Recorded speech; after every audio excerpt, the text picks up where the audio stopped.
শরীফুল ভাই, হ্যাঁ ভাই। এই যে পাইপটা যে কাটলেন এটা সোজা হয়েছে? সোজা হয়নি ভাই। সোজা মেশিন দিয়ে কাটলে সোজা হয় না। না। হ্যাঁ, না। এটার জন্য একটা পদ্ধতি আছে। কি পদ্ধতি? এই যে আমি তোমাকে দেখাই একটা পদ্ধতি। হ্যাঁ, এই যে আমাদের যে পাইপের যে সকেট মাথাগুলো থাকে, হ্যাঁ। সকেট মাথা কিন্তু এক পাশে প্লেন, কাছে দেখেন এই যে এক পাশে প্লেন থাকে। তাহলে এদিকে 4-5 ইঞ্চি কাটে নিব, ঠিক আছে? কাটে নেওয়ার পরে একদিকে ফাটাই নেওয়া লাগবে, আচ্ছা। ঠিক আছে? এই যে ফাটাই দিয়ে এটা ঢুকাই দিলাম। হ্যাঁ। আমাদের মাপ কত আছে? ধরেন আমাদের পাইপ একটা মাপ লাগাইছে 18 ইঞ্চি, 18 ইঞ্চি। ঠিক আছে?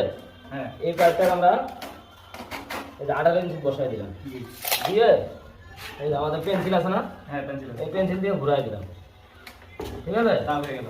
দাগ হয়ে গেছে। হ্যাঁ। এখন যদি আমরা এই জায়গায় পাইপটা কাটি, সোজা হবে না? নাই। অবশ্যই সোজা হবে।